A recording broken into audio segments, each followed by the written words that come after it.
বাংলাদেশ জুড়ে আগামী ১১ দিন জারি হয়েছে বিশেষ সতর্কতা। ১৯ জুলাই থেকে ৮ আগস্ট পর্যন্ত এই সময়কে উস্কানিমূলক ও ঝুঁকিপূর্ণ মনে করছে আইনশৃঙ্খলা রক্ষাকারী বাহিনী। টানা ১৫ বছর ক্ষমতায় থাকার পর ছাত্র জনতার অভ্যুত্থানে ক্ষমতা হারানোর প্রায় ১ বছর হতে চলেছে আওয়ামী লীগের। তবে এখনও প্রকাশ্যে রাজনীতিতে ফেরা হয়নি দলটি। এরই মধ্যে গোয়েন্দা সংস্থার সন্দেহ, দলটির কিছু নেতাকর্মী দেশ ও বিদেশে ছদ্মবেশে সক্রিয় এবং গোপনে সহিংসতার পরিকল্পনা করছে। পুলিশের বিশেষ শাখা জানিয়েছে, এই ১১ দিনে অনলাইনে ও অফলাইনে গুজব, উস্কানি এবং নৈরাজ্য সৃষ্টির চেষ্টা হতে পারে। সরকারি বেসরকারি স্থাপনায় হামলা বা ভাঙচুর চালানোর সংখ্যা রয়েছে। ২৮ জুলাই দেশের সব জেলা পুলিশের কাছে পাঠানো হয়েছে বিশেষ সতর্কবার্তা।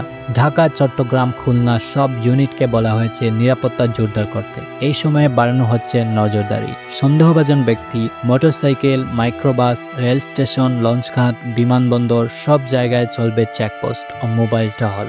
পুলিশের দাবি, মাঠে না থাকলেও আওয়ামী লীগের কিছু ছাত্র ও যুবনেতা অনলাইনে ভার্চুয়াল স্কোয়াড গড়ে তুলেছে। ফেসবুক, টেলিগ্রাম, ইউটিউব চ্যানেলের মাধ্যমে গুজব ও উত্তেজনা ছড়াচ্ছে তারা।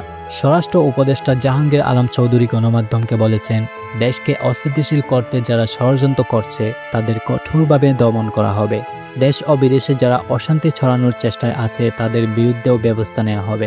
এই সময়টায় আমরা সতর্ক থাকি। আপনার এলাকায় সন্দেহজনক কিছু দেখলে পুলিশকে জানান। গুজব নয়, সত্য জানুন, সচেতন থাকুন। আর দেশের এমন গুরুত্বপূর্ণ আপডেট পেতে চ্যানেলটি সাবস্ক্রাইব করুন।